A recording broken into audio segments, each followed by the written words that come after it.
Food पांडा project का आखिरी video रहेगा ये, जिसमें हम लोग फूड पांडा को कंप्लीट करेंगे। तो फूड पांडा प्रोजेक्ट जो है उसमें हम लोग ऑर्डर क्रिएट करने तक का काम कर चुके हैं, जिसमें सिंपली हम किसी भी डिश के ऊपर क्लिक करते हैं, उसकी क्वांटिटी वाइज वो ऐड होते जाता है, नीचे उसका टोटल अमाउंट जनरेट हो जाता है। उसके बाद कस्टमर का नाम लिखना होता है, उसका मोबाइल नंबर डालना होता है और उसके बाद प्लेस ऑर्डर पे क्लिक करना होता है। ये इतना करने के बाद उस ऑर्डर का कंफर्म हो जाता है ऑर्डर। अब इसके आगे का केस ये है कि हम लोग पीछे बैकएंड में यानी कि एडमिन पैनल से इसको मैनेज कर सकते हैं कितने ऑर्डर आए। तो जितने भी ऑर्डर्स हैं सभी को यहाँ पे कॉल कर सकते हैं मैनेज ऑर्डर्स पे, और नंबर ऑफ़ ऑर्डर यहाँ पे गिनती करा सकते हैं और नंबर ऑफ़ ऑर्डर डिशेस को यहाँ डायनेमिक कर सकते हैं। तो चलिए ये सब करके इसको क्लोज़ करते हैं। अब सबसे इम्पॉर्टेंट चीज़ है कि हम लोग यहाँ पर किस तरह से काम करेंगे। सबसे पहले तो एडमिन पैनल के होम पेज को डायनेमिक करते हैं, उसमें काउंट लगाना है। तो होम पेज को डायनेमिक करने के लिए डेटाबेस कनेक्शन चाहिए होएगा। तो यहाँ पर डॉट डॉट स्लैश इंक्लूड पहले लगा दें, इंक्लूड वंस, और dot dot slash config slash database connection.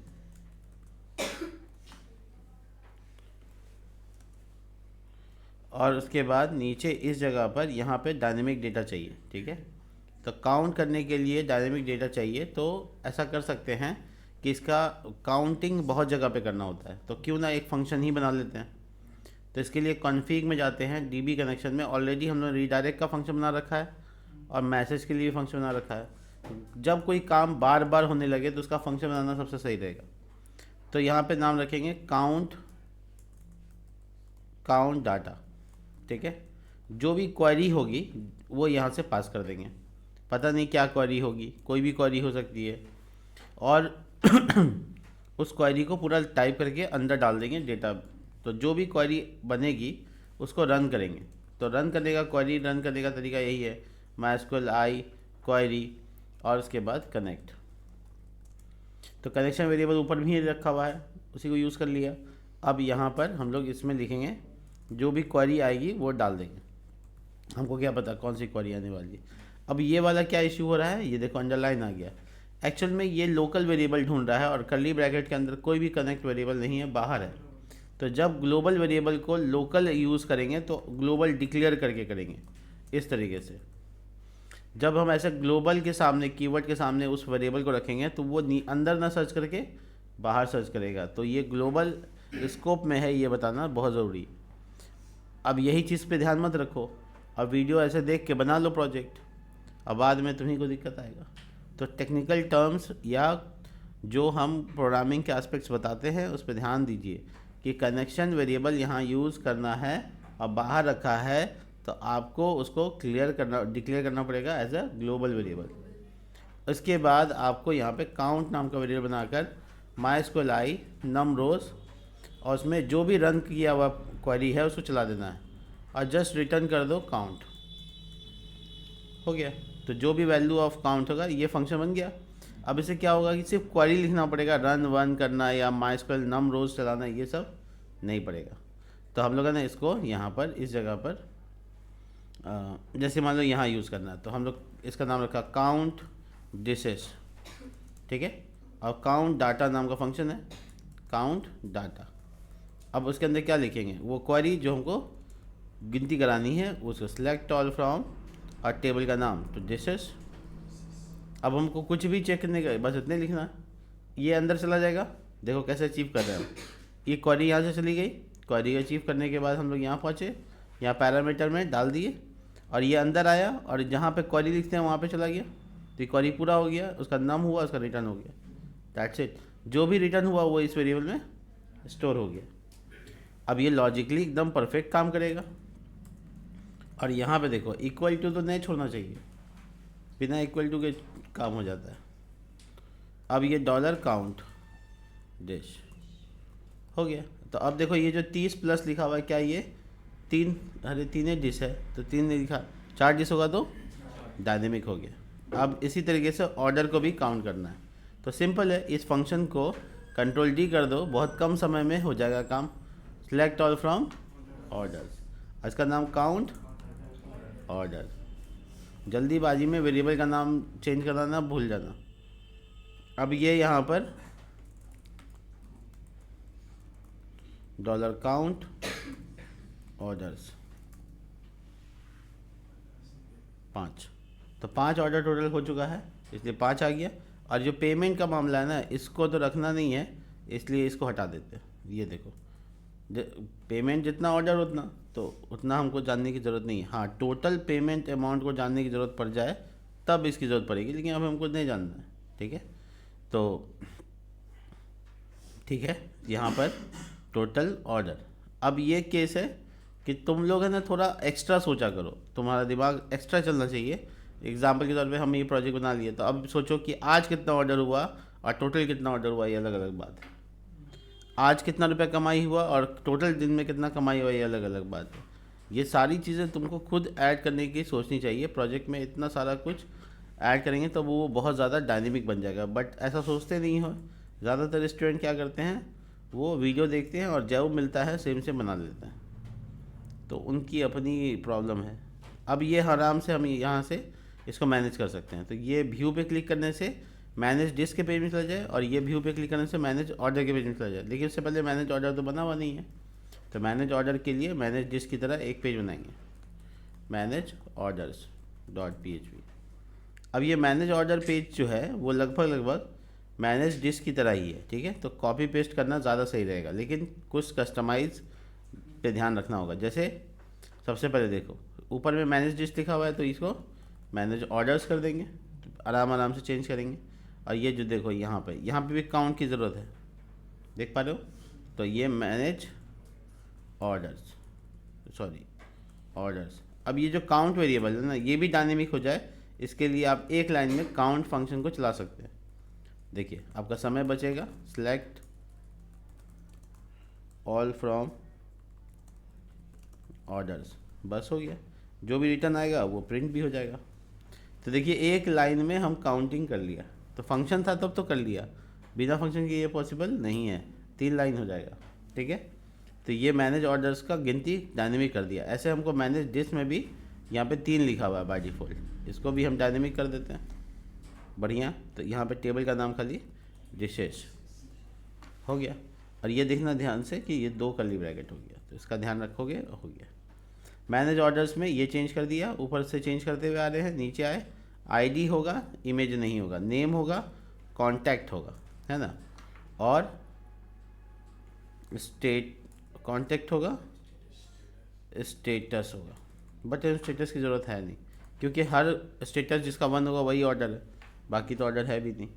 तो इस वेज नॉन वेज हटाओ ये, और ये एक्शन रहने दो, आईडी नेम कांटेक्ट और एक्शन, बस। अब यहाँ सिलेक्ट ऑल फ्रॉम डिश लिखा हुआ है, तो सिलेक्ट ऑल फ्रॉम ऑर्डर्स, और ये वेरिएबल का नाम डिश है, तो उसको कॉलिंग ऑर्डर्स कर देते हैं। और यहाँ पे भी बड़ी ही सावधानी से और सफाई के साथ आप आराम से चेंजेस ला सकते हैं, ज़रा भी नहीं पता चलेगा, आप पूरा डेटा बदल चुके होंगे।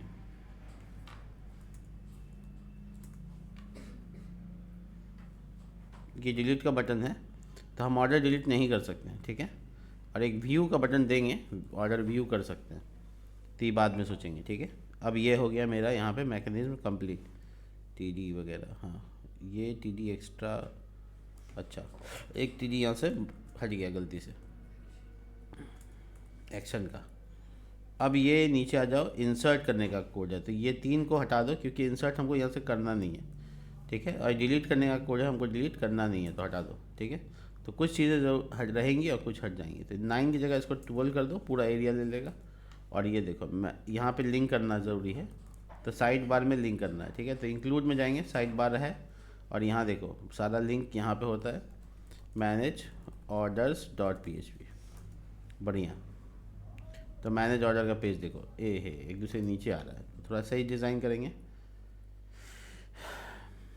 ओ 12 जिसको कर दिए ना, वो एक्चुअल में 9 ही रहेगा, और जो 9 था ये वाला, इसको 12 करना था, तो गलत डेटा को 12 कर दिया। देखो कितने ऑर्डर्स आए हैं, इतने ऑर्डर्स आए हैं, ठीक है। अब जो ऑर्डर का जो टोटल वैल्यू वो भी दिखा सकते हो, और व्यू पे क्लिक करके क्या क्या ऑर्डर हुआ है वो भी देख सकते हैं, ठीक है। तो ये दोनों चीज़ पॉसिबल है, बट हम इसको नहीं कर रहे हैं, हम आपको यहाँ तक बस करके देंगे, ठीक है। अब आते हैं लॉगिन बनाने का सिस्टम, ताकि हम लोग इसको सिक्योर कर सकें, ठीक है। तो ये यहाँ पर अब देखो, यहाँ से जो भी ऑर्डर जाएगा वो सब कुछ तो बैकएंड में दिख रहा है, यानी बैकएंड में नया एड्रेस ऐड कर सकते हैं। तो कहीं ना कहीं इस पेज को हमको सिक्योर करना पड़ेगा, नहीं तो क्या होगा कि इस पेज को कोई भी एक्सेस करेगा तो क्या होगा, डिस्क को ऐड कर सकता है वगैरह वगैरह। तो इससे बचने का एक तरीका है सिंपल, कि आप इसको मैनेज डिस्क पूरा एडमिन पैनल को लॉगिन से सिक्योर कर लें। तो लॉगिन करके सिक्योर करने के लिए हमको एक डेटाबेस टेबल चाहिए, localhost/php myadmin।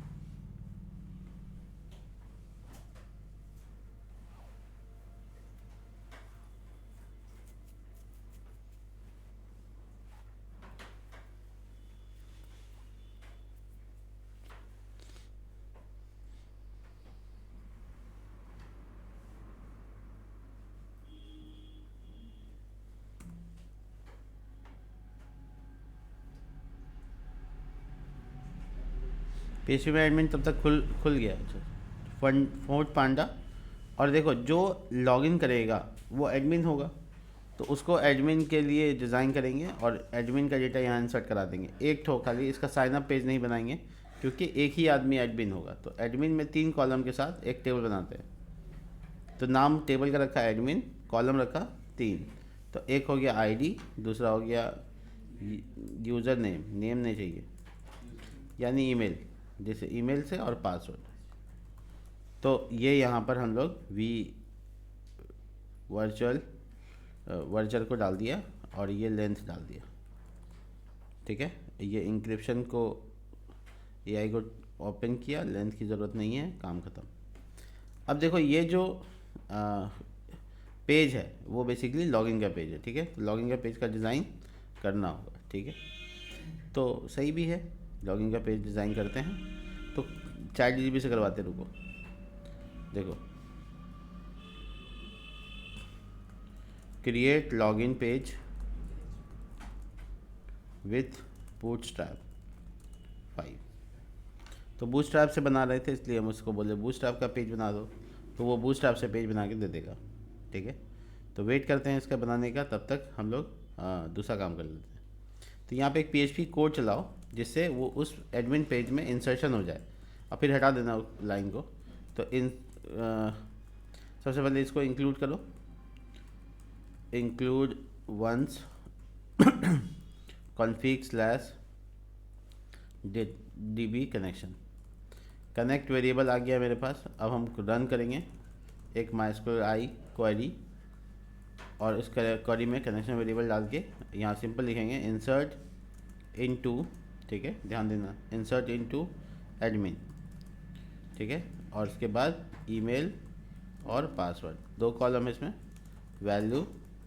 अब जो ईमेल है वो मान लो admin@admin.com, admin@admin.com, ठीक है।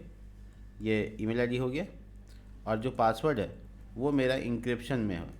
तो पासवर्ड इंक्रिप्टेड बनाने के लिए हम PHP के MD5 का इस्तेमाल करते हैं, और इसमें 1 से लेकर 5 तक के डेटा को, जो कि स्ट्रिंग में जा रहा है, पासवर्ड को यहाँ डाल देंगे। तो 1 से लेकर 9 तक का पासवर्ड बन जाएगा, बट वो इंक्रिप्टेड होगा, राइट। देखो, तो ये जैसे रन करेगा तो ये क्वेरी चलेगी, ये क्वेरी चलेगी तो ये इंसर्शन होगा, और हम यही चाहते हैं। देखो, जब हम /login पे जाएंगे, /login.php पे जाएंगे, तो ये पेज में ब्लैंक है, कुछ भी नहीं हो रहा, बट इसमें डेटा इंसर्ट हो गया होगा। चेक करो, देखो हो गया। तो ये इंक्रिप्टेड हुआ है, यानी कि ये पासवर्ड किसी को दिखेगा नहीं। अब इसका कोई काम नहीं, हम इसको कमेंट कर देते हैं। मतलब ये सिर्फ हमको एडमिन बनाने के लिए चाहिए था। इसके बाद हम मेरा लॉगिन पेज तैयार कर दिया होगा ChatGPT, कॉपी करते हैं इसको और यहाँ पे पेस्ट कर देते हैं, और पेज को रिफ्रेश करके देखते हैं कैसा डिज़ाइन किया है, ठीक है। तो ये है एडमिन पैनल का डिज़ाइन। अब इसके बाद यहाँ पर आ गया ईमेल आईडी, और यहाँ पे आ गया पासवर्ड। जैसे ये लिखेंगे फिर लॉगिन करेंगे तो वो पेज दिखना चाहिए। अब इसके लिए कम्प्लीटली यहाँ पर हम लोग इस तरह से जा सकते हैं कि हमारा जो ये वाला कार्ड सेक्शन है, ये कार्ड सेक्शन पूरी तरह से डायनेमिक होना चाहिए। तो सबसे पहले क्या करना है, सबसे पहले ये कर देना है कि बिना लॉगिन किए कोई भी पेज नहीं ओपन हो। तो इसके लिए क्या करना होगा, एक फंक्शन बनाना होगा। क्यों ना हम लोग एक बार फंक्शन ही बना ले, सेशन तो रहेगा ही, यहाँ पे स्टार्ट करेंगे सेशन को, सेशन अंडरस्कोर स्टार्ट, ये सेशन स्टार्ट हो गया, सबसे ऊपर ही कर दिया। अब यहाँ एक फंक्शन बनाते हैं, check if not login, function का नाम है ये रखते हैं, चेक इफ़ नॉट लॉगिन। ठीक है, तो अगर लॉगिन नहीं है तो इसको चेक करो। कैसे चेक करेगा, तो if not is set $_session, और उस सेशन का नाम एडमिन रखेंगे, अभी रखा नहीं है। एक ये बात हो गई। दूसरी ये कि ये जो सेशन है वो ब्लैंक भी नहीं होना चाहिए, ब्लैंक नहीं होना चाहिए, नॉट इक्वल टू ब्लैंक, यानी सेशन खाली सेशन भी नहीं होना चाहिए। तो अगर ऐसा होता है तो जस्ट रीडायरेक्ट फंक्शन चला दो, जो कि बना हुआ है पहले से, कहाँ, तो वो लॉगिन पेज पे भेज देगा। बट लॉगिन पेज कहाँ है, बाहर है, तो डॉट/, एडमिन से बाहर है ना, इसलिए डॉट/। तो ये वाला जो फंक्शन है ना, ये चेक करने के लिए, तो इंडेक्स पेज में पहले सिक्योरिटी लगाते हैं, और ये पहले लाइन में यानी इंक्लूड कनेक्शन से के जस्ट बाद, कनेक्शन के जस्ट बाद ये फंक्शन लगा देते हैं, हो गया। तो ये लाइन लिखने का मतलब है फंक्शन कॉल होगा, और फंक्शन के अंदर जितना कोड लिखा वो चल जाएगा। ठीक है, अब को कंडीशन देखो, एडमिन के पेज का होम पेज एक्सेस कर पा रहे हैं, अरे यहाँ देखो कनेक्शन, इसके फंक्शन में दिक्कत,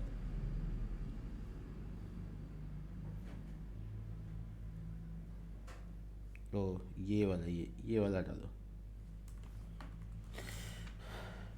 ये देखो नहीं कर पा रहे हैं। तो यानी कि एडमिन का पेज अगर कोई खोलता है बिना लॉगिन के तो रीडायरेक्ट हो रहा है। एक चीज़, एडमिन तो सिक्योर हो गया, बस एक लाइन लिख के, है ना, यहाँ पे हम कमेंट चाहे तो लिख सकते हैं, this line protect with protect unauthorise access, unauth access. ठीक है, तो बेसिकली ये लाइन को हम लोग कॉपी करेंगे, और हमको जहाँ जहाँ प्रोटेक्शन लगाना है, हमको लगभग पेज में चाहिए जो एडमिन में है, तो ये यहाँ पे भी लगा दिया। ठीक है, इसके बाद यहाँ पे भी लगा दिया। ठीक है, अभी सोचो कि एक ऐसा पेज है जो सभी पेज में है, वो जैसे हेडर, उसमें भी लगा सकते हो, तो तुमको सब लगा लिखने की ज़रूरत नहीं पड़ेगी। बट हम 3 पेज है तो उसमें क्या सोचेंगे, तो इंडेक्स भी गया, प्रोटेक्ट हुआ, ये भी प्रोटेक्ट हुआ, ये भी प्रोटेक्ट हुआ, बाकी साइड बार है और ये है, तो सब तो किसी में इंक्लूड हो ही रहा है, तो वो तो सिक्योर हो ही गया। तो इसका मतलब है अभी हम कोई भी पेज को एडमिन के अंदर का एक्सेस नहीं कर सकते। ट्राई करो, मैनेज ऑर्डर को नहीं कर पा रहे, यानी कि प्रोटेक्शन कंप्लीट। अब आते हैं, सिर्फ लॉगिन का कोड लिखना है और काम हो गया। तो लॉगिन में क्या करना है, फॉर्म है, फॉर्म में एक्शन होगा, एक्शन इसी पेज का है तो यहीं पे छोड़ दो, मेथड पोस्ट। अब इसका देखो नाम क्या है, तो नाम इसका जो है वो लिख दो ईमेल, और इसका नाम क्या रहेगा, तो इसका नाम पासवर्ड, इसका नाम पासवर्ड।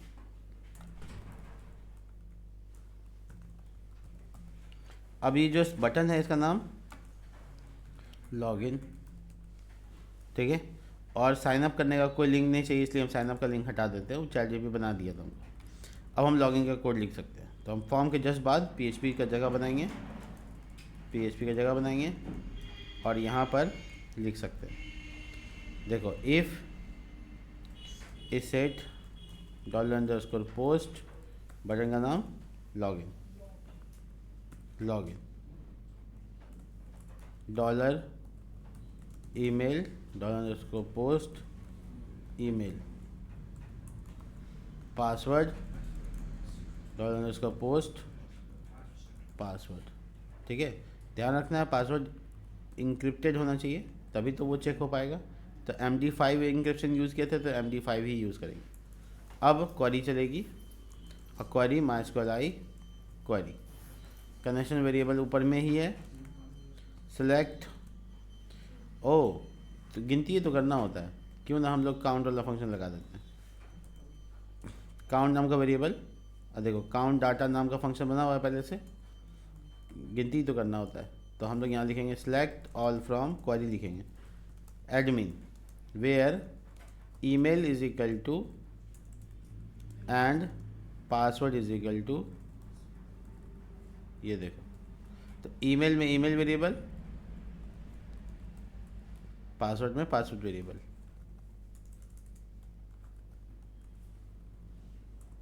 अब इसके बाद इफ़ $count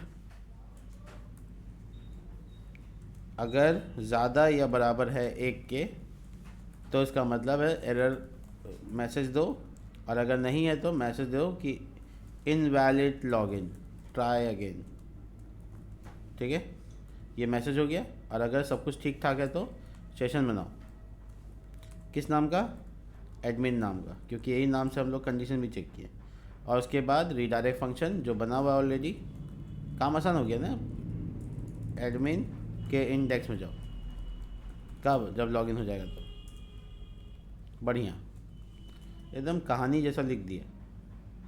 अब चेक करते हैं, admin@admin.com, पासवर्ड 1 से लेके 9 तक।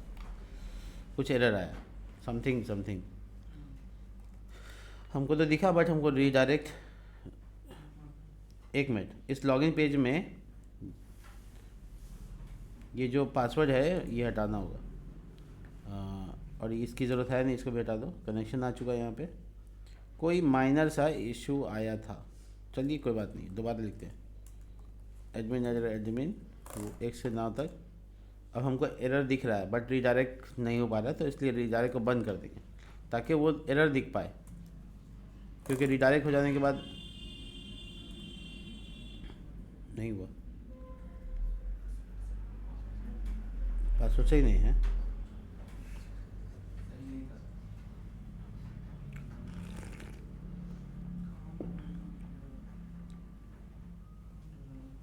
अरे काउंट का फंक्शन का काम वही है, गिनती करके दे देना, और लॉगिन में भी वही चाहिए होता है।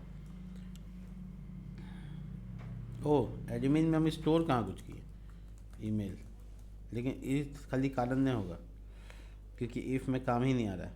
admin@admin.com 1 से लेके 9 तक, पास ईमेल आईडी देखो तो admin, ठीक है।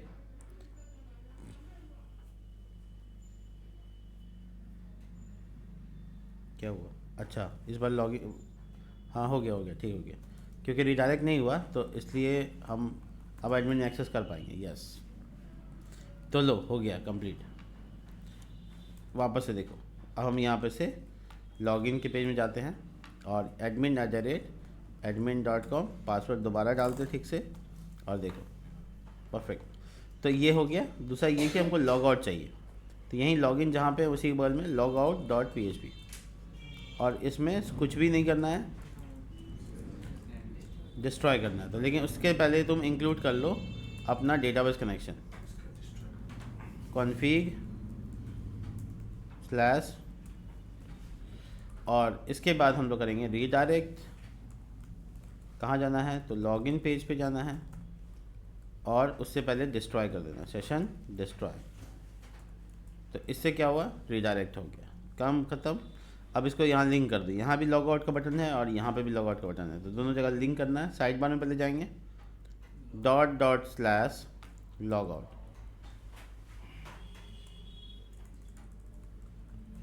.php, ठीक है। और एक हेडर में भी है तो उसमें भी लगा देते हैं यहाँ पे logout.php, बट वो कहाँ है, पीछे है, तो सही पाथ होना बहुत ज़रूरी है। ये चेक करो, लॉग आउट हो गया, सही आईडी पासवर्ड डालो,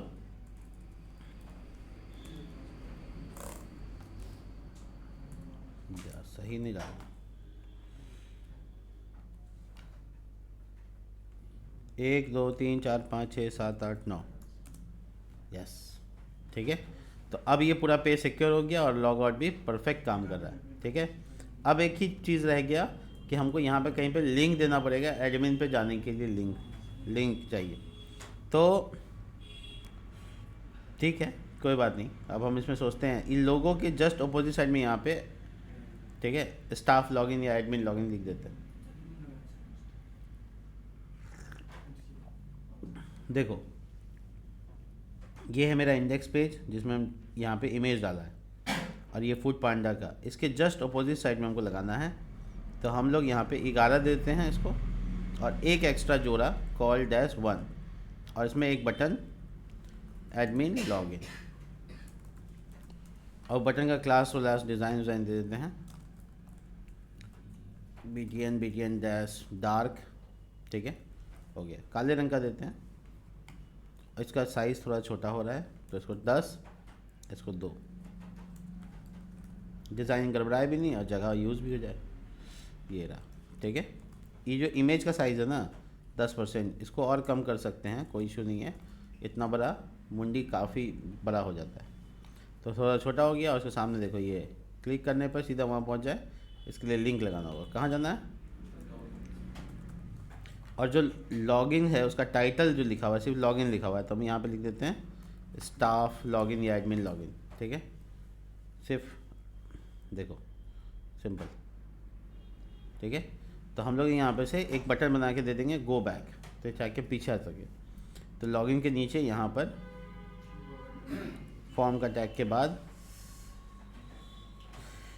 यहाँ पे बनाते हैं ए टैग क्लास, और इसमें लिखते हैं BTN dash success W-100 go back.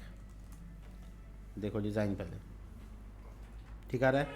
अब इसमें मार्जिन दे दो, देखो ठीक है। अब ये बटन को लिंक करते हैं इंडेक्स के पेज में आने के लिए, तो नेविगेशन आसान हो जाता है।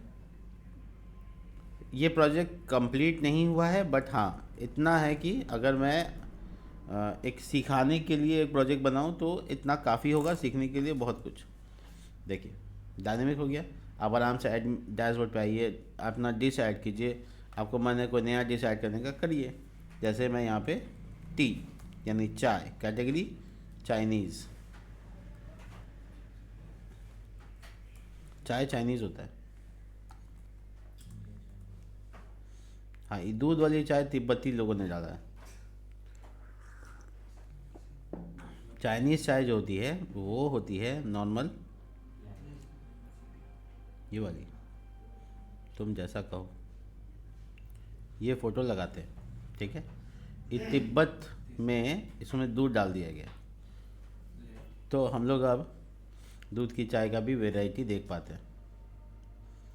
और उससे पहले थी लाल चाय। कहानी ये है कि बस एक राजा जो है चाइना का, वो पेड़ के नीचे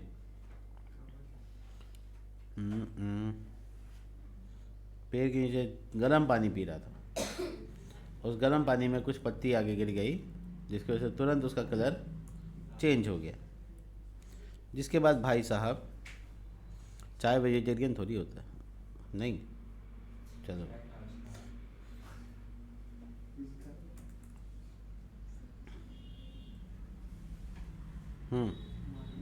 ठीक है। 3 चाय लगाइए, एकदम कड़क चाय, ठीक है। किसको बेचे हम? अभिषेक को।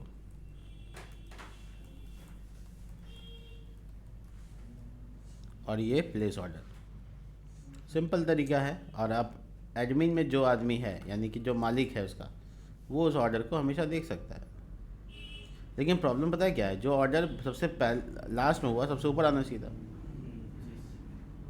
ठीक है, तो एक लाइन में ख़त्म करते हैं इसको। देखो मैनेज डिश में जो क्वेरी चल रही है, सॉरी मैनेज ऑर्डर में जो क्वेरी चल रही है, सिलेक्ट ऑल फ्रॉम ऑर्डर्स, इसमें एक क्लाउज लगाओ, ठीक है। Order by ID DESC, descending order.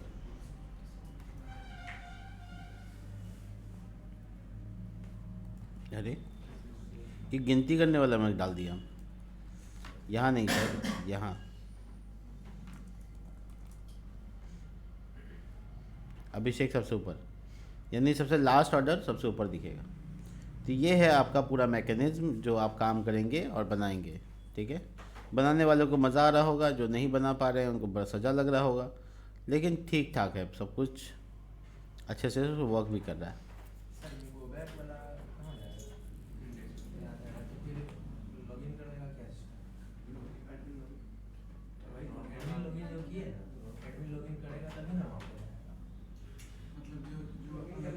अगर हम लेट्स मी आंसर, अगर हम लॉगिन के पेज में आ गए गलती से और मेरा मन है वापस पीछे आने का, तो क्या करेंगे? मिलते हैं नेक्स्ट वीडियो में, तब तक के लिए बाय।